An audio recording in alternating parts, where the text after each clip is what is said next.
ಅರಸನಾದ ಹಿಜ್ಕೀಯನಿಗೆ ಉಂಟಾದ ಕುರುವಿನ ಮೇಲೆ ಅಂಜೂರದ ಹಣ್ಣಿನ ಉಂಡೆಯನ್ನು ಇರಿಸಿದರು. ದೇವರು ಅವನನ್ನು ಗುಣಪಡಿಸಿದನು.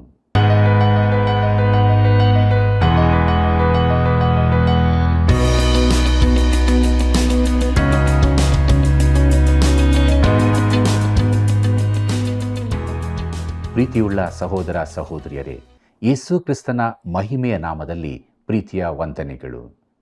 ದೇವರ ವಾಕ್ಯಗಳ ಅಧ್ಯಯನವು ನಮ್ಮ ಆತ್ಮಕ್ಕೆ ಚೈತನ್ಯವನ್ನು, ಸಂತೋಷವನ್ನು ನೀಡಿ ನಮ್ಮನ್ನು ನಡೆಸುತ್ತಿದೆಯಲ್ಲವೇ? ನಾವು ತಿಳಿದುಕೊಂಡ ಅಮೂಲ್ಯ ಸತ್ಯಗಳಿಗಾಗಿ ದೇವರನ್ನು ಕೊಂಡಾಡೋಣ. ಯಹೂದ್ಯರು ಪಸ್ಕ ಹಬ್ಬವನ್ನು ಪುನಃ ಸ್ಥಾಪಿಸಿದ್ದು ಅರಸನಾದ ಹಿಜ್ಕೀಯನ ಅಸ್ವಸ್ಥತೆಯಲ್ಲಿ ದೇವರು ಮಾಡಿದ ಅದ್ಭುತ ಕಾರ್ಯವನ್ನು ತಿಳಿದುಕೊಳ್ಳಲು ದೇವರ ಆತ್ಮನ ಬಲವನ್ನು ಬೇಡಿಕೊಳ್ಳುತ್ತಾ ನಮ್ಮ ಅಧ್ಯಯನವನ್ನು ಪ್ರಾರಂಭಿಸೋಣ. ಕರ್ತನಲ್ಲಿ ಪ್ರೀತಿಯುಳ್ಳ ಸಹೋದರ ಸಹೋದರಿಯರೇ, ನಾನು ನೀತಿವಂತರನ್ನು ಕರೆಯುವುದಕ್ಕೆ ಬಂದವನಲ್ಲ, ಪಾಪಿಗಳನ್ನು ಕರೆಯುವುದಕ್ಕೆ ಬಂದವನು ಎಂಬುದಾಗಿ ಹೇಳಿದಂಥ ನಮ್ಮ ರಕ್ಷಕನಾದ ಯೇಸು ಕ್ರಿಸ್ತನ ಅತೀ ಪರಿಶುದ್ಧವುಳ್ಳ ನಾಮದಲ್ಲಿ ನಿಮ್ಮೆಲ್ಲರಿಗೂ ನನ್ನ ಹೃದಯಪೂರ್ವಕವಾದ ಪ್ರೀತಿಯ ವಂದನೆಗಳು. ಪ್ರಿಯರೇ, 2ನೇ ಪೂರ್ವಕಾಲ ವೃತ್ತಾಂತ ಅಧ್ಯಯನದಲ್ಲಿ ನಾವು ಮುಂದೆ ಸಾಗುತ್ತಾ ಇದ್ದೇವೆ. ಪಸ್ಕ ಹಬ್ಬ ಪುನಃ ಸ್ಥಾಪಿಸಲ್ಪಟ್ಟದ್ದು ಎಂಬ ವಿಚಾರವನ್ನು ನಾವು ಅಧ್ಯಯನ ಮಾಡೋಣ. 2ನೇ ಪೂರ್ವಕಾಲ ವೃತ್ತಾಂತ 30ನೇ ಅಧ್ಯಾಯ 1ನೇ ವಚನ ಹೀಗೆ ಹೇಳುತ್ತದೆ: ತರುವಾಯ ಹಿಜ್ಕೀಯನು ಇಸ್ರಾಯೇಲ್ ದೇವರಾದ ಯೆಹೋವನ ಪಸ್ಕವನ್ನಾಚರಿಸುವುದಕ್ಕಾಗಿ ಯೆರೂಸಲೇಮಿನಲ್ಲಿರುವ ಯೆಹೋವನ ಆಲಯಕ್ಕೆ ಬರಬೇಕೆಂದು ಎಲ್ಲ ಇಸ್ರಾಯೇಲ್ಯರಿಗೂ, ಯೆಹೂದ್ಯರಿಗೂ, ಎಫ್ರಾಯಿಮ್ಯರಿಗೂ, ಮನಸ್ಸೆಯವರಿಗೂ ದೂತರ ಮುಖಾಂತರವಾಗಿ ಮತ್ತು ಪತ್ರಗಳ ಮೂಲಕವಾಗಿ ತಿಳಿಯಪಡಿಸಿದನು ಎಂಬುದಾಗಿ. ಪ್ರೀತಿಯುಳ್ಳ ಸಹೋದರ ಸಹೋದರಿಯರೇ, ಇವನು ಮಾಡಿದ ಇನ್ನೊಂದು ಅದ್ಭುತ ಕಾರ್ಯ ಇಲ್ಲಿ ಹೇಳಲ್ಪಟ್ಟಿದೆ. ಅವನ ತಂದೆಯು ಉತ್ತರದ ರಾಜ್ಯದೊಂದಿಗೆ ಯುದ್ಧಕ್ಕೆ ಹೋಗಿದ್ದನು. ಯಹೂದದ ಅನೇಕರು ಸೆರೆ ಒಯ್ಯಲ್ಪಟ್ಟಿದ್ದರು. ಹಿಜ್ಕೀಯನು ಪಟ್ಟಕ್ಕೆ ಬಂದಾಗ ಅವನಲ್ಲಿ ಪ್ರತೀಕಾರದ ಮನಸ್ಸಿದ್ದು ಸೇಡು ತೀರಿಸಲಿಕ್ಕಿದ್ದಾನೆಂದು ನಾವು ನೆನೆಸಿರಬಹುದು. ಆದರೆ ಅವನು ದೇವಾಲಯವನ್ನು ತೆರೆದ ಬಳಿಕ ದೇವಾರಾಧನೆಯನ್ನು ಪುನಃ ಸ್ಥಾಪಿಸಿದಾಗ ಉತ್ತರದ ರಾಜ್ಯದವರು ಬಂದು ದೇವರನ್ನು ಆರಾಧಿಸಬಹುದೆಂದು ಹೇಳಿ ಕಳುಹಿಸಿದನು. ಇದು ಎಂಥ ವಿಶೇಷದ ಮನೋಭಾವ ಅಲ್ಲವೇ? 2ನೇ ಪೂರ್ವಕಾಲ ವೃತ್ತಾಂತ 30ನೇ ಅಧ್ಯಾಯ 2ನೇ ವಚನವನ್ನು ಗಮನಿಸಿರಿ. ಅಲ್ಲಿ ಹೀಗೆ ಬರೆದದೆ: ಯಾಜಕರಲ್ಲಿ ತಕ್ಕಷ್ಟು ಮಂದಿ ತಮ್ಮನ್ನು ಶುದ್ಧಪಡಿಸಿಕೊಂಡಿರಲಿಲ್ಲವಾದದ್ದರಿಂದಲೂ ಜನರು ಯೆರೂಸಲೇಮಿನಲ್ಲಿ ಇನ್ನೂ ಕೂಡಿರಲಿಲ್ಲವಾದದ್ದರಿಂದಲೂ ಕೂಡಲೇ ಪಸ್ಕವನ್ನು ಆಚರಿಸಲಾಗದೆಂದು ಅರಸನು, ಅವನ ಸರದಾರರು, ಯೆರೂಸಲೇಮಿನ ಸರ್ವ ಸಂಘದವರು ತಿಳಿದು ಎಂಬುದಾಗಿ. ಕರ್ತನಲ್ಲಿ ಪ್ರೀತಿಯುಳ್ಳ ದೇವಜನರೇ, 1ನೇ ತಿಂಗಳಲ್ಲಿ ಪಸ್ಕ ಆಚರಿಸುವ ಬದಲು 2ನೇ ತಿಂಗಳಿನಲ್ಲಿ ಆಚರಿಸುವುದಕ್ಕೆ ಅಧಿಕಾರವು ಅರಣ್ಯಕಾಂಡ ಪುಸ್ತಕ 9ನೇ ಅಧ್ಯಾಯ 10 ಮತ್ತು 11ನೇ ವಚನದಲ್ಲಿ ಕೊಡಲ್ಪಟ್ಟಿದೆ. ಹಿಜ್ಕೀಯನು ಉತ್ತರದ ರಾಜ್ಯದವರಿಗೆ ಕಳುಹಿಸಿದ ಆಮಂತ್ರಣವು ತಿರಸ್ಕರಿಸಲ್ಪಟ್ಟರೂ ಅನೇಕರು ತಮ್ಮ ಸಹೋದರರೊಂದಿಗೆ ಪಸ್ಕ ಹಬ್ಬ ಆಚರಿಸುವುದಕ್ಕಾಗಿ ಕೂಡಿ ಬಂದರು. 2ನೇ ಪೂರ್ವಕಾಲ ವೃತ್ತಾಂತ 30ನೇ ಅಧ್ಯಾಯ 15ನೇ ವಚನದಿಂದ 17ನೇ ವಚನದವರೆಗೆ ಗಮನಿಸಿರಿ. ಅಲ್ಲಿ ನಾವು ಹೀಗೆ ನೋಡುತ್ತೇವೆ: ಆಮೇಲೆ 2ನೇ ತಿಂಗಳಿನ 14ನೇ ದಿನದಲ್ಲಿ ಪಸ್ಕ ಹಬ್ಬಕ್ಕಾಗಿ ಕುರಿಮರಿಗಳನ್ನು ವಧಿಸಿದರು. ಯಾಜಕರು, ಲೇವಿಯರು ಮೊದಲನೇ ಸಾರಿ ತಪ್ಪಿದ್ದಕ್ಕಾಗಿ ನಾಚಿಕೆಪಟ್ಟು ತಮ್ಮನ್ನು ಶುದ್ಧಿಪಡಿಸಿಕೊಂಡು ಯೆಹೋವನ ಆಲಯದಲ್ಲಿ ಸರ್ವಾಂಗ ಹೋಮಗಳನ್ನು ಸಮರ್ಪಿಸುತ್ತಾ ತಮ್ಮ ತಮ್ಮ ಸ್ಥಳಗಳಲ್ಲಿ ನಿಂತು ದೇವರ ಮನುಷ್ಯನಾದ ಮೋಶೆಯ ಧರ್ಮಶಾಸ್ತ್ರದಿಂದ ತಮಗೆ ನೇಮಕವಾದ ಸೇವೆಯನ್ನು ಮಾಡುತ್ತಿದ್ದರು. ಯಾಜಕರು ಲೇವಿಯರ ಕೈಯಿಂದ ರಕ್ತವನ್ನು ತೆಗೆದುಕೊಂಡು ಅದನ್ನು ಪ್ರೋಕ್ಷಿಸಿದರು. ಸಮೂಹದಲ್ಲಿ ಅನೇಕರು ತಮ್ಮನ್ನು ಶುದ್ಧಿಪಡಿಸಿಕೊಳ್ಳದೇ ಇದ್ದರಿಂದ ಅಶುದ್ಧರಾದವರೆಲ್ಲರ ಯಜ್ಞ ಪಶುಗಳು ಯೆಹೋವನಿಗೆ ಮೀಸಲಾಗುವಂತೆ ಅವುಗಳನ್ನು ಲೇವಿಯರೇ ವಧಿಸಿದರು ಎಂಬುದಾಗಿ. ಪ್ರೀತಿಯುಳ್ಳ ದೇವಜನರೇ, ಜನರು ಇಸ್ರಾಯೇಲಿನಿಂದಲೂ ಬಂದಿದ್ದರು. ಅವರಲ್ಲಿ ಕೆಲವರು ತಮ್ಮನ್ನು ಶುದ್ಧಪಡಿಸಿಕೊಂಡಿರಲಿಲ್ಲ. 2ನೇ ಪೂರ್ವಕಾಲ ವೃತ್ತಾಂತ 30ನೇ ಅಧ್ಯಾಯ 18ರಿಂದ 20ನೇ ವಚನದವರೆಗೆ ಗಮನಿಸಿರಿ. ಅಲ್ಲಿ ನಾವು ಹೀಗೆ ನೋಡುತ್ತೇವೆ: ಜನರಲ್ಲಿ ಅನೇಕರು, ಅಂದರೆ ಹೆಚ್ಚಾಗಿ ಎಫ್ರಾಯಿಮ್, ಮನಸ್ಸೆ, ಇಸಾಕಾರ್, ಜೆಬುಲೂನ್ ಪ್ರಾಂತಗಳವರು ತಮ್ಮನ್ನು ಶುದ್ಧಿಪಡಿಸಿಕೊಳ್ಳದೆ ಧರ್ಮಶಾಸ್ತ್ರಕ್ಕೆ ವಿರುದ್ಧವಾದ ರೀತಿಯಿಂದ ಪಸ್ಕ ಭೋಜನವನ್ನು ಮಾಡಿದರು. ಆದರೆ ಹಿಜ್ಕೀಯನು, ಯೆಹೋವನೇ, ದಯಾಪರನಾದ ದೇವರೇ, ದೇವಾಲಯ ಯಾತ್ರಿಕರಿಗಿರಬೇಕಾದ ಪರಿಶುದ್ಧತ್ವವು ಅನೇಕರಲ್ಲಿ ಇಲ್ಲದಿದ್ದರೂ ಪಿತೃಗಳ ದೇವರಾದ ನಿನ್ನನ್ನು ಹುಡುಕಬೇಕೆಂದು ಮನಸ್ಸು ಮಾಡಿರುವವರಿಗೆಲ್ಲ ಕ್ಷಮೆಯನ್ನು ಅನುಗ್ರಹಿಸು ಎಂದು ವಿಜ್ಞಾಪನೆ ಮಾಡಿದ್ದರಿಂದ ಯೆಹೋವನು ಹಿಜ್ಕೀಯನ ಪ್ರಾರ್ಥನೆಯನ್ನು ಲಾಲಿಸಿ ಜನರನ್ನು ಸ್ವಸ್ಥಗೊಳಿಸಿದನು ಎಂಬುದಾಗಿ.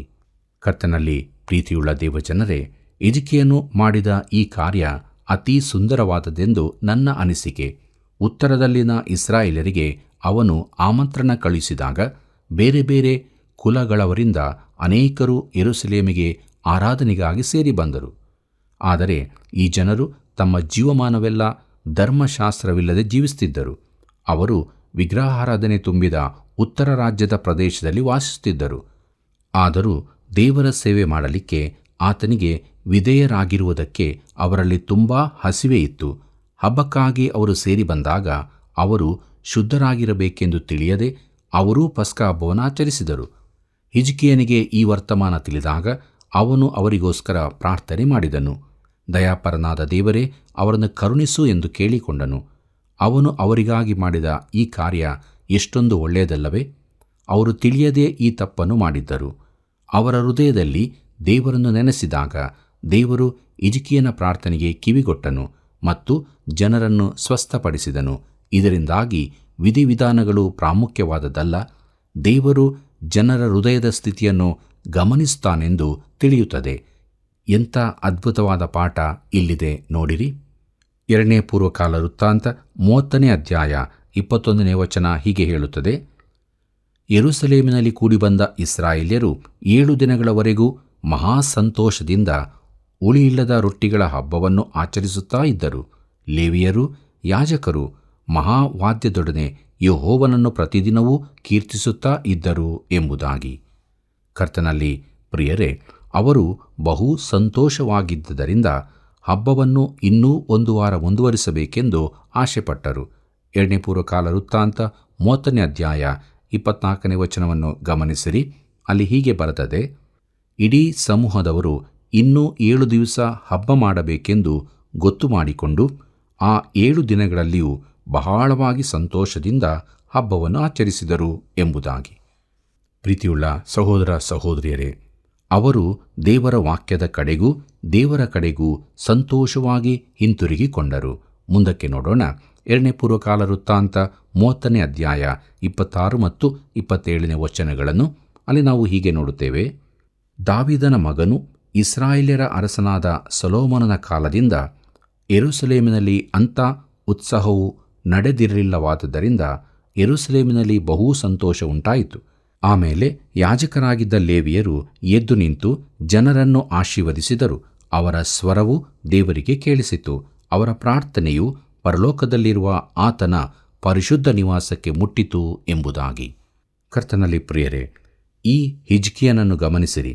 ಅವನ ತಂದೆಯಾದ ಆಹಾಜನು ಯೆಹೂದದಲ್ಲಿ ವಿಗ್ರಹಾರಾಧನೆಯನ್ನು ರಾಜ್ಯ ಧರ್ಮವನ್ನಾಗಿ ಮಾಡಿದ್ದನು. ಈಗ ಹಿಜ್ಕೀಯನು ದೇಶದಿಂದ ವಿಗ್ರಹಾರಾಧನೆಯನ್ನು ನಿರ್ಮೂಲ ಮಾಡಬೇಕೆಂದಿದ್ದಾನೆ. 2ನೇ ಪೂರ್ವಕಾಲ ವೃತ್ತಾಂತ 31ನೇ ಅಧ್ಯಾಯ 1ನೇ ವಚನ ಹೀಗೆ ಹೇಳುತ್ತದೆ: ಇದಾದ ನಂತರ ನೆರೆದು ಬಂದ ಇಸ್ರಾಯೇಲ್ಯರೆಲ್ಲರೂ ಯೆಹೂದ ದೇಶದ ಪಟ್ಟಣಗಳಿಗೆ ಹೋಗಿ ಕಲ್ಲು ಕಂಬಗಳನ್ನು ಒಡೆದು ಆಶೇರ ವಿಗ್ರಹ ಸ್ತಂಭಗಳನ್ನು ಕಡಿದು ಹಾಕಿ ಪೂಜಾ ಸ್ಥಳಗಳನ್ನು ಯಜ್ಞವೇದಿಗಳನ್ನು ಹಾಳು ಮಾಡಿಬಿಟ್ಟರು. ಯೆಹೂದ ಬೆನ್ಯಾಮೀನ್ ಪ್ರಾಂತಗಳಲ್ಲದೆ ಎಫ್ರಾಯಿಮ್ ಮನಸ್ಸೆ ಪ್ರಾಂತಗಳಲ್ಲಿಯೂ ಯಾವುದೊಂದನ್ನೂ ಉಳಿಸಲಿಲ್ಲ. ಆಮೇಲೆ ಇಸ್ರಾಯೇಲ್ಯರೆಲ್ಲರೂ ತಮ್ಮ ತಮ್ಮ ಸ್ವಾಸ್ಥ್ಯವಿರುವ ಪಟ್ಟಣಗಳಿಗೆ ಹೋದರು ಎಂಬುದಾಗಿ. ಪ್ರೀತಿಯುಳ್ಳ ದೇವಜನರೇ, ಇದಾದ ಬಳಿಕ ಬಹುದೊಡ್ಡ ಭಕ್ತಿ ಸಂಜೀವನ ಉಂಟಾಯಿತು. ಹಿಜ್ಕೀಯನು ಇದರ ನೇತೃತ್ವ ವಹಿಸಿದ್ದನು. 2ನೇ ಪೂರ್ವಕಾಲ ವೃತ್ತಾಂತ 31ನೇ ಅಧ್ಯಾಯ 20ನೇ ವಚನದಿಂದ 21ನೇ ವಚನದವರೆಗೆ ಗಮನಿಸಿರಿ. ಅಲ್ಲಿ ನಾವು ಹೀಗೆ ನೋಡುತ್ತೇವೆ: ಹಿಜ್ಕೀಯನು ಯೆಹೂದದಲ್ಲೆಲ್ಲ ಇದೇ ವ್ಯವಸ್ಥೆಯನ್ನು ಮಾಡಿದನು. ಅವನು ತನ್ನ ದೇವರಾದ ಯೆಹೋವನಿಗೆ ಒಳ್ಳೆಯವನು, ನೀತಿವಂತನೂ ನಂಬಿಗಸ್ತನೂ ಆಗಿ ನಡೆದನು. ಅವನು ತನ್ನ ದೇವರ ಒಲುಮೆಯನ್ನು ಪಡಕೊಳ್ಳುವುದಕ್ಕೋಸ್ಕರ ದೇವಾಲಯದ ಸೇವಾ ಸಂಬಂಧದಲ್ಲಿಯೂ ಧರ್ಮಶಾಸ್ತ್ರ ವಿಧಿಗಳ ಸಂಬಂಧದಲ್ಲಿಯೂ ತಾನು ಪ್ರಾರಂಭಿಸಿದ ಎಲ್ಲ ಕಾರ್ಯಗಳನ್ನು ಯಥಾರ್ಥ ಚಿತ್ತದಿಂದ ಮಾಡಿ ಕೊನೆಗಾಣಿಸಿದನು ಎಂಬುದಾಗಿ. ಪ್ರೀತಿಯುಳ್ಳ ದೇವಜನರೇ, ಈಗ ಹಿಜ್ಕೀಯನ ಜೀವನವನ್ನು ಸ್ವಲ್ಪ ಸೂಕ್ಷ್ಮವಾಗಿ ಗಮನಿಸೋಣ. ಅವನು ಯಾವ ರೀತಿಯ ವ್ಯಕ್ತಿಯಾಗಿದ್ದನು? ಅವನು ನಂಬಿಕೆಯ ವ್ಯಕ್ತಿಯಾಗಿದ್ದನು. ನಾನು ನಂಬಿಕೆ ಎಂದು ಹೇಳುವಾಗ ಅದರ ಸಾಮಾನ್ಯ ಅರ್ಥದಿಂದ ಆಳಕ್ಕೆ ಹೋಗುತ್ತೇನೆ. ಕರ್ತನಲ್ಲಿ ಪ್ರಿಯರೇ, ನಂಬಿಕೆ ಎಂದರೆ ನಾವು ತೋರಿಸುವ ಮಾನಸಿಕ ಪ್ರತಿಕ್ರಿಯೆಯಲ್ಲ. ನಂಬಿಕೆಯು ನಮ್ಮ ಭಾವನೆಯಲ್ಲಿಲ್ಲ, ಅದು ಒಂದು ಸಂಪೂರ್ತಿಯಾದ ಕ್ರಿಯೆಯಾಗಿದೆ. ಅದು ಪವಿತ್ರಾತ್ಮನಿಂದ ಆತ್ಮದಲ್ಲಾಗುವ ಕಾರ್ಯವಾಗಿದೆ. ಅದು ಮಾನವ ಹೃದಯದಲ್ಲಿ ಹುಟ್ಟಿಕೊಳ್ಳುವ ದೃಢ ನಿಶ್ಚಯವಾಗಿದೆ. ಪೇತ್ರನು ಯೇಸುವಿನ ಮೇಲಣ ನಂಬಿಕೆಯನ್ನು ಅರಿಕೆ ಮಾಡಿದಾಗ ಕರ್ತನಾದ ಯೇಸು ಹೇಳಿದನು. ಮತ್ತಾಯನ ಬರೆದ ಸುವಾರ್ತೆ 16ನೇ ಅಧ್ಯಾಯ 17ನೇ ವಚನದಲ್ಲಿ, ಯೋನನ ಮಗನಾದ ಸೀಮೋನನೇ, ನೀನು ಧನ್ಯನು. ನಿನಗೆ ಇದನ್ನು ತಿಳಿಸಿದವನು ನರಮನುಷ್ಯನಲ್ಲ, ಪರಲೋಕದಲ್ಲಿರುವ ತಂದೆಯೇ ತಿಳಿಸಿದನು ಎಂಬುದಾಗಿ. ಅದೇ ರೀತಿಯಲ್ಲಿ ನಂಬಿಕೆಯು ಸ್ವಂತ ಯೋಗ್ಯತೆಯಿಂದ ಬರುವುದಿಲ್ಲ. ಎಫೆಸದವರಿಗೆ ಬರೆದ ಪತ್ರಿಕೆ 2ನೇ ಅಧ್ಯಾಯ 8ನೇ ವಚನದಲ್ಲಿ ನೋಡುತ್ತೇವೆ, ನಂಬಿಕೆಯ ಮೂಲಕ ಕೃಪೆಯಿಂದಲೇ ರಕ್ಷಣೆ ಹೊಂದಿದವರಾಗಿದ್ದೀರಿ ಎಂಬುದಾಗಿ. ಪ್ರಿಯರೇ, ನಂಬಿಕೆಯು ಕೇವಲ ಸಾಧನವಷ್ಟೇ. ಕ್ರಿಸ್ತನು ರಕ್ಷಕನಾಗಿದ್ದಾನೆ. ಆತನು ನಂಬಿಕೆಯ ಗುರಿಯಾಗಿದ್ದಾನೆ. ಸ್ಪರ್ಜನ್ ಬೋಧಕರು ಹೇಳಿದ್ದಾರೆ, ನಿನ್ನನ್ನು ರಕ್ಷಿಸುವುದು ಕ್ರಿಸ್ತನ ಮೇಲಿನ ನಿನ್ನ ಹಿಡಿತವಲ್ಲ, ಅದು ಕ್ರಿಸ್ತನೇ. ಕ್ರಿಸ್ತನಲ್ಲಿ ನಿನ್ನ ಸಂತೋಷವು ನಿನ್ನನ್ನು ರಕ್ಷಿಸುವುದಿಲ್ಲ. ಅದು ನಿನ್ನ ನಂಬಿಕೆ ಮಾತ್ರವಲ್ಲ, ಅದು ಸಾಧನವಾಗಿರಬಹುದು. ಅದು ಕ್ರಿಸ್ತನ ರಕ್ತ ಮತ್ತು ಆತನ ಯೋಗ್ಯತೆಯೇ. ನಂಬಿಕೆಯಲ್ಲಿ ಯಾವ ಯೋಗ್ಯತೆಯೂ ಇರುವುದಿಲ್ಲ. ಅದು ಸಾಕಷ್ಟು ರೀತಿಯಲ್ಲಿ ನಂಬುವುದೂ ಅಲ್ಲ. ನೀನು ತಪ್ಪಾದದನ್ನು ನಂಬುವ ಸಾಧ್ಯತೆ ಇರುತ್ತದೆ. ಹುಚ್ಚು ನಂಬಿಕೆಗಳಿಗಾಗಿ ತಮ್ಮ ಪ್ರಾಣವನ್ನೇ ಸಮರ್ಪಿಸಿದವರಿದ್ದಾರೆ. ಅವರಲ್ಲಿ ತುಂಬ ನಂಬಿಕೆ ಇರಬಹುದು, ಆದರೆ ಅದು ತಪ್ಪು ಸಂಗತಿಯ ಮೇಲೆ ಇಲ್ಲವೇ ತಪ್ಪಾದ ವ್ಯಕ್ತಿಯ ಮೇಲೆ ಇದ್ದದ್ದಾಗಿರುತ್ತದೆ. ಪ್ರಿಯರೇ, ನಂಬಿಕೆಯು ನಿಜವಾದದ್ದಾದರೆ ಯಾವುದನ್ನೂ ತರುವುದಿಲ್ಲ. ನಂಬಿಕೆ ಹೇಳುತ್ತದೆ, ಕರ್ತನೇ, ನಾನು ನಂಬುತ್ತೇನೆ, ನನ್ನ ನಂಬಿಕೆಯನ್ನು ಹೆಚ್ಚಿಸು. ನಂಬಿಕೆಯು ದೇವರ ಮೇಲೆ ಭರವಸೆ ಬಿಡುತ್ತದೆ. 31ನೇ ಅಧ್ಯಾಯದ ಉಳಿದ ಭಾಗದಲ್ಲಿ ಹಿಜ್ಕೀಯನು ಮಾಡಿದ ಉಳಿದ ಸುಧಾರಣೆಗಳನ್ನು ನೋಡಬಹುದು. ಕರ್ತನಾದ ಯೇಸು ನಿನ್ನನ್ನು ರಕ್ಷಿಸುವಾಗ, ಪ್ರಿಯ ಸ್ನೇಹಿತನೇ, ನಿನ್ನ ಜೀವಿತದಲ್ಲೂ ಸುಧಾರಣೆಯಾಗುತ್ತದೆ. ಆತನು ನಿನ್ನ ಜೀವಿತವನ್ನು ಬದಲಾಯಿಸುತ್ತಾನೆ. ಪ್ರಿಯ ಸ್ನೇಹಿತನೇ, ಕ್ರಿಸ್ತನು ನಿನ್ನ ಪಾಪಗಳನ್ನು ಕ್ಷಮಿಸುವುದಾದರೆ ನೀನು ನಿನ್ನ ಹಾಸಿಗೆಯನ್ನು ಎತ್ತಿಕೊಂಡು ನಡೆಯುತ್ತಿ. ಅಂದರೆ ನಿನ್ನ ಹಳೆಯ ಜೀವಿತದಿಂದ ನೀನು ದೂರ ನಡೆದಿದ್ದು, ಅದರ ಮೊದಲು ನಿನ್ನ ಹಳೆಯ ಪಾಪದಿಂದ ಪಾರ್ಶ್ವವಾಯುಗೊಳಗಾಗಿದ್ದಿ. ಇದು ಎಷ್ಟು ಸತ್ಯವಲ್ಲವೇ? ಪ್ರಿಯರೇ, ಹಿಜ್ಕೀಯನು ದೇವರಲ್ಲಿ ನಿಜವಾದ ನಂಬಿಕೆಯನ್ನಿಟ್ಟವನು. ಅದು ಅವನ ಜೀವಿತವನ್ನು ಬದಲಾಯಿಸಿತು. ಈಗ ಅವನು ತನ್ನ ರಾಜ್ಯವನ್ನೇ ಬದಲಾಯಿಸುತ್ತಿದ್ದಾನೆ. ಹಿಜ್ಕೀಯನು ನಂಬಿಕೆಯ ವ್ಯಕ್ತಿ ಮಾತ್ರವಲ್ಲ, ಅವನು ಪ್ರಾರ್ಥನೆಯ ವ್ಯಕ್ತಿ ಕೂಡ ಆಗಿದ್ದನು. 32ನೇ ಅಧ್ಯಾಯದಲ್ಲಿ ದೇವರ ಆಶೀರ್ವಾದದ ಸೂರ್ಯನ ಬೆಳಕಿನಿಂದ ಗಂಡಾಂತರಗಳ ಕತ್ತಲೆಗೆ ದಾಟಿ ಹೋಗುವಂತೆ ಯಹೂದವನ್ನು ದೇವರು ಬಿಟ್ಟನು ಎಂದು ಕಾಣುತ್ತದೆ. ಅಶ್ಶೂರದ ಅರಸನಾದ ಸನ್ಹೇರೀಬನು ಪುನಃ ಯುದ್ಧಕ್ಕೆ ಬರುತ್ತಾನೆ. ಅವನು ಯೆರೂಸಲೇಮಿಗೆ ಮುತ್ತಿಗೆ ಹಾಕಲು ಸಿದ್ಧನಾಗುತ್ತಾನೆ. ಅವನು ಅಲ್ಲಿನ ನಿವಾಸಿಗಳನ್ನು ಎದುರಿಸತೊಡಗುತ್ತಾನೆ. 2ನೇ ಪೂರ್ವಕಾಲ ವೃತ್ತಾಂತ 32ನೇ ಅಧ್ಯಾಯ 1ನೇ ವಚನ ಹೀಗೆ ಹೇಳುತ್ತದೆ. ಈ ಭಕ್ತಿ ಕಾರ್ಯಗಳಾದ ನಂತರ ಅಶ್ಶೂರದ ಅರಸನಾದ ಸನ್ಹೇರೀಬನು ಹೊರಟು ಯಹೂದದಲ್ಲಿ ನುಗ್ಗಿ ಕೋಟೆ ಕೊತ್ತಲುಗಳುಳ್ಳ ಪಟ್ಟಣಗಳನ್ನು ಸ್ವಾಧೀನ ಮಾಡಿಕೊಳ್ಳಬೇಕೆಂದು ಅವುಗಳಿಗೆ ಮುತ್ತಿಗೆ ಹಾಕಿದನು ಎಂಬುದಾಗಿ. ಪ್ರೀತಿಯುಳ್ಳ ದೇವಜನರೇ, ಹಿಜ್ಕೀಯನು ಪಟ್ಟಣವನ್ನು ಬಲಪಡಿಸಲು ಕಾರ್ಯ ಕೈಗೊಂಡನು. ಅದಕ್ಕೆ ಅವನ ಭರವಸವಿದ್ದದ್ದು ದೇವರಲ್ಲಿಯೇ. ದೇವರಲ್ಲಿ ಭರವಸವಿಡುವಂತೆ ಅವನು ತನ್ನ ಜನರನ್ನು ಪ್ರೋತ್ಸಾಹಪಡಿಸಿದನು. 2ನೇ ಪೂರ್ವಕಾಲ ವೃತ್ತಾಂತ 32ನೇ ಅಧ್ಯಾಯ 7 ಮತ್ತು 8ನೇ ವಚನಗಳನ್ನು ಗಮನಿಸಿರಿ. ಅಲ್ಲಿ ಹೀಗೆ ಬರುತ್ತದೆ, ಶೂರರಾಗಿರಿ, ಧೈರ್ಯದಿಂದಿರಿ. ಅಶ್ಶೂರದ ಅರಸನಿಗೂ ಅವನೊಂದಿಗಿರುವ ಆ ದೊಡ್ಡ ಗುಂಪಿಗೂ ಅಂಜಬೇಡಿರಿ, ಕಳವಳ ಪಡಬೇಡಿರಿ. ಅವನಿಗಿರುವ ಸಹಾಯಕ್ಕಿಂತ ನಮಗಿರುವ ಸಹಾಯವೂ ದೊಡ್ಡದು. ಅವನಿಗಿರುವ ಸಹಾಯವು ಮಾಂಸದ ತೋಳು, ನಮಗಾದರೂ ನಮ್ಮ ದೇವರಾದ ಯೆಹೋವನೇ. ಆತನು ನಮಗೆ ನೆರವಾಗಿ ಯುದ್ಧಗಳಲ್ಲಿ ನಮಗೋಸ್ಕರ ಕಾದಾಡುವನು ಎಂದು ಹೇಳಿ ಧೈರ್ಯಪಡಿಸಿದನು. ಜನರು ಯೆಹೂದದ ಅರಸನಾದ ಹಿಜ್ಕೀಯನ ಮಾತುಗಳನ್ನು ಕೇಳಿ ಭರವಸೆಯುಳ್ಳವರಾದರು ಎಂಬುದಾಗಿ. ಪ್ರೀತಿಯುಳ್ಳ ದೇವಜನರೇ, ಇದಾದ ಬಳಿಕ ಸನ್ಹೇರೀಬನು ಜನರ ಧೈರ್ಯ ಕುಗ್ಗಿಸಲು ಪ್ರತಿನಿಧಿಗಳನ್ನು ಕಳುಹಿಸಿದನು. ಅವರ ಧೈರ್ಯಗೆಡಿಸಿ ದೇವರಲ್ಲಿನ ಅವರ ನಂಬಿಕೆ ಅಲ್ಲಾಡುವಂತೆ ಮಾಡಬೇಕೆಂದಿದ್ದನು.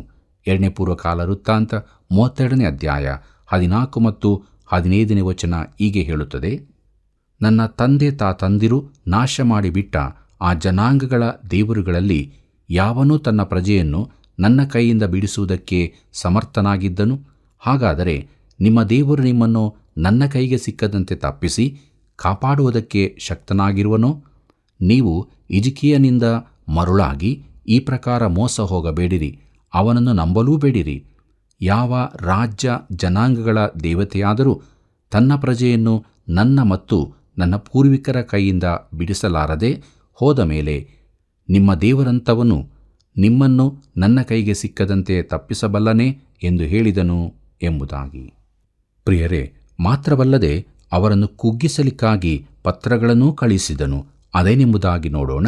2ನೇ ಪೂರ್ವಕಾಲ ವೃತ್ತಾಂತ 32ನೇ ಅಧ್ಯಾಯ 17ನೇ ವಚನ ಹೀಗೆ ಹೇಳುತ್ತದೆ: ಇಸ್ರಾಯೇಲ್ ದೇವರಾದ ಯೆಹೋವನನ್ನು ನಿಂದಿಸಿ ದೂಷಿಸುವುದಕ್ಕಾಗಿ ಅನ್ಯ ದೇಶಗಳವರ ದೇವರುಗಳು ತಮ್ಮ ಜನರನ್ನು ನನ್ನ ಕೈಯಿಂದ ಬಿಡಿಸಲಾರದೆ ಹೋದಂತೆ ಹಿಜ್ಕೀಯನ ದೇವರು ತನ್ನ ಪ್ರಜೆಯನ್ನು ನನ್ನ ಕೈಯಿಂದ ಬಿಡಿಸಲಾರನು ಎಂಬುದಾಗಿ ಪತ್ರದಲ್ಲಿ ಬರೆದು ಕಳಿಸಿದನು ಎಂಬುದಾಗಿ. ಪ್ರಿಯರೇ, 2ನೇ ಅರಸುಗಳಲ್ಲಿರುವ ಭಾಗದಲ್ಲಿ ಹೆಚ್ಚಿನ ವಿವರ ದೊರೆಯುತ್ತದೆ. ಹಿಜ್ಕೀಯನು ಆ ಪತ್ರವನ್ನು ನೋಡಿದಾಗ ಅವನು ದೇವರ ಸನ್ನಿಧಾನಕ್ಕೆ ಹೋಗಿ ಆ ಪತ್ರವನ್ನು ದೇವರೆದುರಿನಲ್ಲಿ ಹರಡಿಟ್ಟನು. ಅವನು ಅದ್ಭುತವಾದ ಪ್ರಾರ್ಥನೆಯ ವ್ಯಕ್ತಿಯಾಗಿದ್ದನು. 2ನೇ ಪೂರ್ವಕಾಲ ವೃತ್ತಾಂತ 32ನೇ ಅಧ್ಯಾಯ 20ನೇ ವಚನ ಹೀಗೆ ಹೇಳುತ್ತದೆ: ಈ ಕಾರಣದಿಂದ ಅರಸನಾದ ಹಿಜ್ಕೀಯನು ಆಮೋಚನ ಮಗನಾದ ಯೆಶಾಯನೆಂಬ ಪ್ರವಾದಿಯು ಪರಲೋಕಕ್ಕೆ ಮೊರೆಯಿಟ್ಟು ಪ್ರಾರ್ಥಿಸಲು ಎಂಬುದಾಗಿ. ಪ್ರಿಯರೇ, ಹಿಜ್ಕೀಯನು ಸಹಾಯಕ್ಕಾಗಿ ದೇವರನ್ನು ಕೂಗಿಕೊಂಡನು. ದೇವರು ಪಟ್ಟಣವನ್ನು ಆಶ್ಚರ್ಯಕರವಾಗಿ ಉಳಿಸಿದನು. 2ನೇ ಪೂರ್ವಕಾಲ ವೃತ್ತಾಂತ 32ನೇ ಅಧ್ಯಾಯ 21 ಮತ್ತು 22ನೇ ವಚನವನ್ನು ಗಮನಿಸಿರಿ. ಅಲ್ಲಿ ಹೀಗೆ ಬರೆದದೆ: ಅಶ್ಶೂರದ ಅರಸನ ದಂಡಿನಲ್ಲಿದ್ದ ಎಲ್ಲ ಶೂರರನ್ನು, ನಾಯಕರನ್ನು, ಅಧಿಪತಿಗಳನ್ನು ಸಂಹರಿಸಿದನು. ಅರಸನು ನಾಚಿಕೆಯಿಂದ ತನ್ನ ದೇಶಕ್ಕೆ ಹಿಂದಿರುಗಬೇಕಾಯಿತು. ಅಲ್ಲಿ ಅವನು ತನ್ನ ದೇವರ ಗುಡಿಗೆ ಹೋಗಿದ್ದಾಗ ಅವನ ಸ್ವಂತ ಮಕ್ಕಳೇ ಅವನನ್ನು ಕತ್ತಿಯಿಂದ ಕೊಂದರು. ಹೀಗೆ ಯೆಹೋವನು ಹಿಜ್ಕೀಯನನ್ನು, ಯೆರೂಸಲೇಮಿನವರನ್ನು ಅಶ್ಶೂರದ ಅರಸನಾದ ಸನ್ಹೇರೀಬನ ಕೈಗೂ ಸುತ್ತನ ಎಲ್ಲ ಶತ್ರುಗಳ ಕೈಗೂ ಸಿಕ್ಕದಂತೆ ತಪ್ಪಿಸಿ ಕಾಪಾಡುತ್ತಿದ್ದನು ಎಂಬುದಾಗಿ. ಪ್ರಿಯರೇ, ಮುಂದಕ್ಕೆ ನಾವು ಹಿಜ್ಕೀಯನ ಅಸ್ವಸ್ಥ ಎಂಬುದಾಗಿ ನೋಡೋಣ. 2ನೇ ಪೂರ್ವಕಾಲ ವೃತ್ತಾಂತ 32ನೇ ಅಧ್ಯಾಯ 24ನೇ ವಚನವನ್ನು ಗಮನಿಸಿ. ಅಲ್ಲಿ ಹೀಗೆ ಬರೆದದೆ: ಆ ಕಾಲದಲ್ಲಿ ಹಿಜ್ಕೀಯನು ಮರಣಕರ ರೋಗದಲ್ಲಿ ಬಿದ್ದನು. ಆಗ ಅವನು ದೇವರನ್ನು ಪ್ರಾರ್ಥಿಸಲು ಆತನು ಸದುತ್ತರವನ್ನು ದಯಪಾಲಿಸಿ ಅವನಿಗೆ ಒಂದು ಗುರುತನ್ನು ಅನುಗ್ರಹಿಸಿದನು. ಪ್ರಿಯರೇ, 2ನೇ ಅರಸು ಪುಸ್ತಕ 20ನೇ ಅಧ್ಯಾಯದಲ್ಲಿ ಹಿಜ್ಕೀಯನು ಗೋಡೆಯ ಕಡೆಗೆ ಮುಖ ಮಾಡಿ ಅಳುತ್ತಾ ಪ್ರಾರ್ಥಿಸಿದನು. ಅವನ ಮನಸ್ಸಿನ ಸ್ಥಿತಿ ಹೇಗಿರಬಹುದೆಂದು ನಾನು ಊಹಿಸಬಲ್ಲೆ. ಪ್ರಿಯರೇ, ನಾವು ಅಸ್ವಸ್ಥರಾದಾಗ ದೇವರನ್ನು ಪ್ರಾರ್ಥಿಸಬೇಕು ಮತ್ತು ಇತರರೂ ನಮಗಾಗಿ ಪ್ರಾರ್ಥಿಸುವಂತೆ ಕೇಳಿಕೊಳ್ಳಬೇಕು. ಅವರು ಅವನ ಕುರುವಿನ ಮೇಲೆ ಅಂಜೂರದ ಹಣ್ಣುಗಳ ಅಡೆಯನ್ನು ಇರಿಸಿದರು. ದೇವರು ಅವನನ್ನು ಗುಣಪಡಿಸಿ ಅವನಿಗೆ 15 ವರ್ಷ ಹೆಚ್ಚು ಆಯುಷ್ಯವನ್ನು ದಯಪಾಲಿಸಿದನು. 2ನೇ ಪೂರ್ವಕಾಲ ವೃತ್ತಾಂತ 32ನೇ ಅಧ್ಯಾಯ 25 ಮತ್ತು 26ನೇ ವಚನ ಹೀಗೆ ಹೇಳುತ್ತದೆ: ಆದರೆ ಹಿಜ್ಕೀಯನು ಈ ಉಪಕಾರಕ್ಕೆ ತಕ್ಕಂತೆ ನಡೆಯದೆ ಅಹಂಕಾರಿಯಾದದರಿಂದ ಯೆಹೂದದ ಮೇಲೆಯೂ ಯೆರೂಸಲೇಮಿನ ಮೇಲೆಯೂ ದೇವಕೋಪ ಉಂಟಾಯಿತು. ಹಿಜ್ಕೀಯನು ತನ್ನ ಗರ್ವವನ್ನು ಬಿಟ್ಟು ಯೆರೂಸಲೇಮಿನವರೊಡನೆ ತನ್ನನ್ನು ತಗ್ಗಿಸಿಕೊಂಡದ್ದರಿಂದ ಅವನ ಜೀವಮಾನದಲ್ಲಿ ಯೆಹೋವನ ಕೋಪವು ಅವರ ಮೇಲೆ ಬರಲಿಲ್ಲ ಎಂಬುದಾಗಿ. ಪ್ರೀತಿಯುಳ್ಳ ದೇವಜನರೇ, ಆಹಾಜನ ಆಳ್ವಿಕೆಯ ಕಾಲದಲ್ಲಿ ಯೆಹೂದವು ಬಹು ಬಡ ಸ್ಥಿತಿಗೆ ಮುಟ್ಟಿತ್ತು. ಆದರೆ ಈಗ ಅದು ಪುನಃ ಐಶ್ವರ್ಯವಂತವಾಯಿತು. 2ನೇ ಪೂರ್ವಕಾಲ ವೃತ್ತಾಂತ 32ನೇ ಅಧ್ಯಾಯ 27ನೇ ವಚನವನ್ನು ಗಮನಿಸಿರಿ. ಅಲ್ಲಿ ಹೀಗೆ ಬರೆದದೆ: ಹಿಜ್ಕೀಯನಿಗೆ ಅತ್ಯಧಿಕವಾದ ಧನ ಘನತೆಗಳು ಒದಗಿದವು. ಅವನು ಬೆಳ್ಳಿ ಬಂಗಾರ, ರತ್ನ, ಪರಿಮಳ ದ್ರವ್ಯ, ಗುರಾಣಿ ಮುಂತಾದ ಶ್ರೇಷ್ಠಾಯುಧ ಇವುಗಳನ್ನಿಡುವುದಕ್ಕೋಸ್ಕರ ಭಂಡಾರಗಳನ್ನು, ಧಾನ್ಯ, ದ್ರಾಕ್ಷಾರಸ, ಎಣ್ಣೆ ಇವುಗಳನ್ನು ಸಂಗ್ರಹಿಸುವುದಕ್ಕೋಸ್ಕರ ಉಗ್ರಾಣಗಳನ್ನು ಎಂಬುದಾಗಿ. ಕರ್ತನಲ್ಲಿ ಪ್ರಿಯರೇ, ಬಾಬಿಲೋನಿನ ರಾಜ್ಯ ಪ್ರತಿನಿಧಿಗಳು ಬಂದಾಗ ಅವರಿಗೆ ತನ್ನ ದೇಶದ ಸಕಲ ಐಶ್ವರ್ಯವನ್ನೆಲ್ಲ ಬಾಬಿಲೋನಿಯರಿಗೆ ತೋರಿಸಿದನು. ಇದರಿಂದಾಗಿ ಮುಂದಕ್ಕೆ ತುಂಬ ತೊಂದರೆಯುಂಟಾಯಿತು. ಅವನಿಗೆ ಒಬ್ಬ ಮಗನೂ ಹುಟ್ಟಿದನು. ಮನಸ್ಸೆಯು ಅವನು ಎಲ್ಲ ರಾಜರಿಗಿಂತಲೂ ದುಷ್ಟನಾಗಿದ್ದನು. ಅವನು ಅಹಂಕಾರಿಯಾದನು. ಅವನ ಮುಂದಿನವರುಗಳಲ್ಲಿ ಒಂದು ದೊಡ್ಡ ಹಾನಿಗೆ ಕಾರಣವಾಯಿತು. ಅವನ ಹೃದಯವು ಹೆಮ್ಮೆಯಿಂದ ತುಂಬಿತ್ತು. 2ನೇ ಪೂರ್ವಕಾಲ ವೃತ್ತಾಂತ 32ನೇ ಅಧ್ಯಾಯ 25ನೇ ವಚನ ಹೀಗೆ ಹೇಳುತ್ತದೆ. ಆದರೆ ಹಿಜ್ಕೀಯನು ಈ ಉಪಕಾರಕ್ಕೆ ತಕ್ಕಂತೆ ನಡೆಯದೆ ಅಹಂಕಾರಿಯಾದದರಿಂದ ಯೆಹೂದದ ಮೇಲೆಯೂ ಯೆರೂಸಲೇಮಿನ ಮೇಲೆಯೂ ದೇವಕೋಪ ಉಂಟಾಯಿತು ಎಂಬುದಾಗಿ.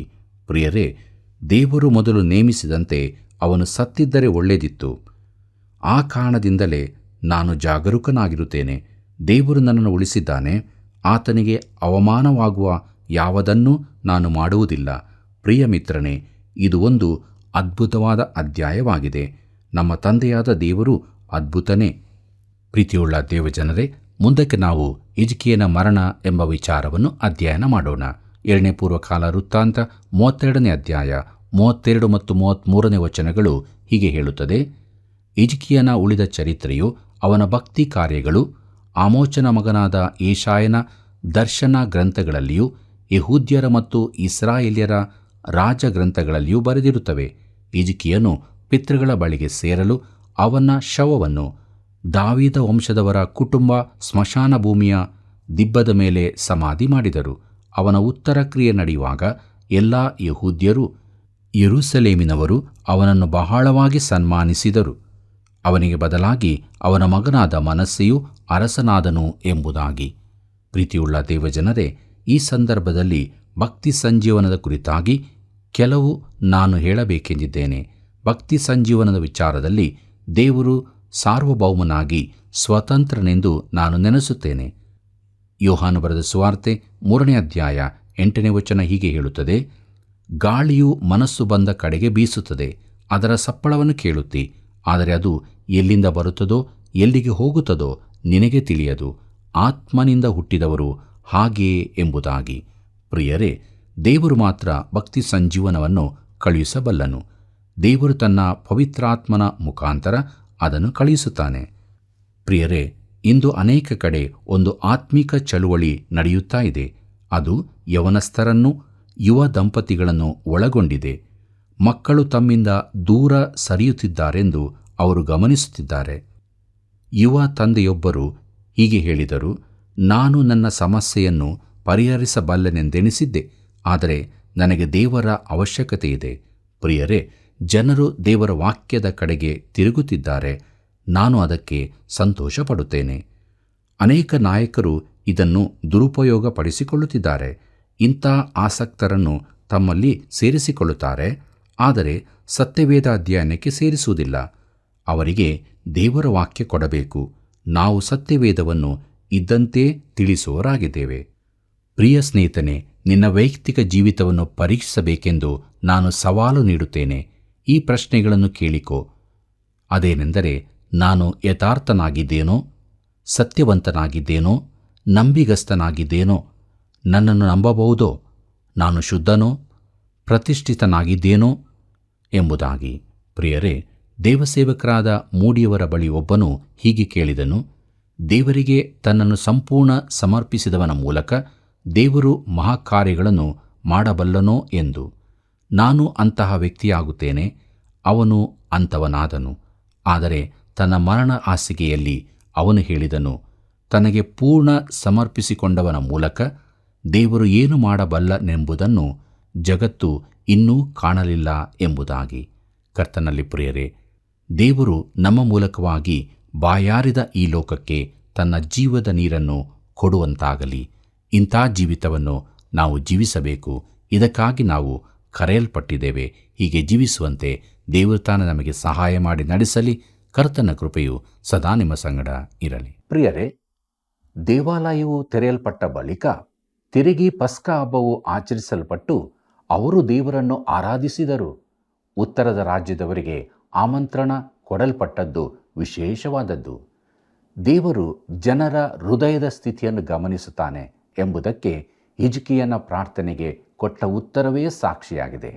ಆದ್ದರಿಂದ ನಾವೆಲ್ಲರೂ ಆತ್ಮಭರಿತರಾಗಿ ಹೃದಯಪೂರ್ವಕವಾಗಿ ದೇವರನ್ನು ಪ್ರಾರ್ಥಿಸಿ ನಮ್ಮ ಅಗತ್ಯತೆಗಳನ್ನು ಹೊಂದಿಕೊಂಡು ಸಮಾಧಾನದಿಂದ ಜೀವಿಸೋಣ. ಬನ್ನಿರಿ ಪ್ರಾರ್ಥನೆ ಮಾಡಿಕೊಳ್ಳೋಣ. ಪ್ರಿಯ ರಕ್ಷಕನೇ, ಇದ್ದಂಥ ಸ್ಥಿತಿಯಲ್ಲಿ ನಿನ್ನ ಪಾದ ಬಳಿಗೆ ಬಂದಿದ್ದೇವೆ. ನಮ್ಮೆಲ್ಲ ಸ್ಥಿತಿಗತಿಗಳನ್ನು ದೇವರೇ ನೀನು ಬಲ್ಲಿ. ನಮ್ಮಲ್ಲಿರುವಂಥ ಚಿಂತಾಭಾರಗಳು, ನಾವು ಅನುಭವಿಸುತ್ತಿರುವ ನಾನಾ ರೀತಿಯ ಸಮಸ್ಯೆಗಳು, ಇವುಗಳ ಮಧ್ಯದಲ್ಲಿ ದಾಟಿ ಹೋಗುವುದಕ್ಕೆ ನಿನ್ನ ಕೃಪೆಯನ್ನು ನಮಗೆ ಅನುಗ್ರಹಿಸಿಕೊಡು. ನಿರೀಕ್ಷೆಯ ಜೀವಿತ ನಮ್ಮದಾಗಲಿ ಎಂಬುದಾಗಿ ಬೇಡುತ್ತೇವೆ. ದೇವರೇ, ಈ ಕೃಪಾ ಸಮಯದಲ್ಲಿ ಯಥಾರ್ಥವಾಗಿ ಯಾರ್ಯಾರು ನಿನ್ನ ಬಳಿ ಬೇಡುತ್ತಾ ಇದ್ದಾರೋ ಅವರ ಬಿನ್ನಹಗಳನ್ನು ಆಲಿಸು, ಸದುತ್ತರವನ್ನು ಕೊಟ್ಟು ಅವರನ್ನು ತೃಪ್ತಿಪಡಿಸು. ಹೀಗೆ ನಾವೆಲ್ಲರೂ ಅನುದಿನವೂ ನಿನ್ನನ್ನು ದೃಷ್ಟಿಸುತ್ತಾ ನೀನು ನಮಗೆ ಸಿದ್ಧಪಡಿಸಿದಂಥ ಮಾರ್ಗದಲ್ಲಿ ದಿನಾಲು ಮುಂದೆ ಸಾಗುವುದಕ್ಕೆ ಸಹಾಯ ಮಾಡು. ಯೇಸುವಿನ ನಾಮದಲ್ಲಿ ಬೇಡಿದ್ದೇವೆ ತಂದೆಯೇ, ಆಮೆನ್. ಪ್ರಿಯರೇ, ದೇವರ ವಾಕ್ಯ ಧ್ಯಾನವು ಸಂತೋಷಭರಿತವಾಗಿತ್ತಲ್ಲವೇ? ನಿಮ್ಮ ಸಂತೋಷವನ್ನು ಇತರರೊಂದಿಗೆ ಹಂಚಿಕೊಳ್ಳಿರಿ. ಈ ಸೇವೆಯ ಅಭಿವೃದ್ಧಿಗಾಗಿ ಹಿಂದೆ ಕರೆ ಮಾಡಿರಿ. ದೇವರ ಸಮಾಧಾನ ನಿಮ್ಮೊಂದಿಗಿರಲಿ.